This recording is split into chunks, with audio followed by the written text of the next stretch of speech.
until Ronald McDonald starts paying his employees a living wage, he has to wipe that fucking smile off his face. Yeah, there we go. I've won you back. I'm with you on that one. A new study says the median income for fast food jobs is $8.69 an hour. And let's face it, that is barely enough to gas up the car you're living in. Remember this Subway sandwich maker who a couple of months ago tweeted a picture of himself wiping his dick on the bun? You can hate him, but you can't really blame him. Now, when it comes to raising the minimum wage, conservatives always say it's a non-starter because it cuts into profits. Well, yeah, of course. Paying workers is one of those unfortunate expenses of running a business. You know, like taxes or making a product. If you want to get rich with a tax-free enterprise that sells nothing, start a church.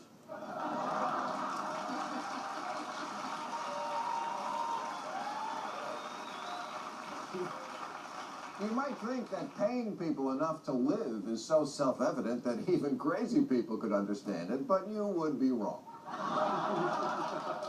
Michelle Bachmann is not only against raising the minimum wage, she's against having one at all. She once said if we took away the minimum wage, we could virtually wipe out unemployment because we would be able to offer jobs at whatever level. Put that in your brain and smoke it. You could hire everyone if you didn't have to pay them. And naturally, Ted Cruz agrees. Ted Cruz thinks it's a good thing that when his Cuban father came to America, he was paid 50 cents an hour to work as a dishwasher before becoming Charo. When did the American dream become this pathway to indentured servitude? This economic death spiral where workers get paid next to nothing, so they can only afford to buy next to nothing, so businesses are forced to sell cheaper and cheaper shit. Walmart employees can only afford to shop at Walmart. McDonald's workers can only afford to eat at McDonald's. And Hooters waitresses have to wear shirts they grew out of years ago.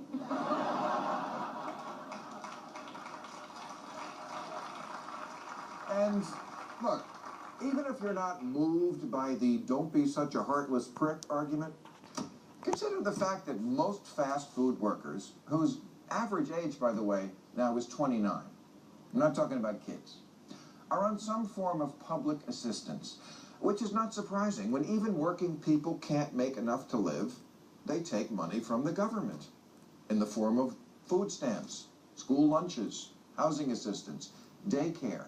This is the welfare that conservatives hate. But they never stop to think, if we raised the minimum wage and forced McDonald's and Walmart to pay their employees enough to eat, we, the taxpayers, wouldn't have to pick up the slack.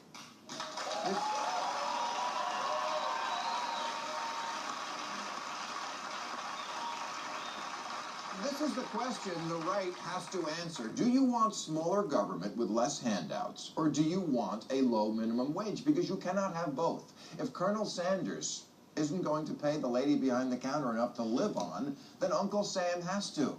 And I, for one, am getting a little tired of helping highly profitable companies pay their workers.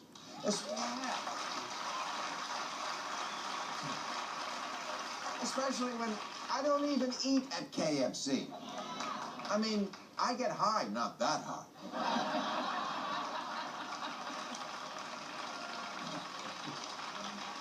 And I haven't been to a McDonald's drive-thru since the 80s, because if I want to talk into the face of some red-nosed clown, I'll debate John Boehner. All right, that's our show. I will be at Symphony Hall in Springfield, Massachusetts, Sunday, October 27th, and at the Palms in Las Vegas, November 2nd and 3rd, at the Saenger Theater in New Orleans, November 16th. I want to thank my guests, Michael Moore, Valerie Klain, Al Sharpton, Richard Dawkins, and Majid Nawaz. Join us for overtime now. Thank you, folks.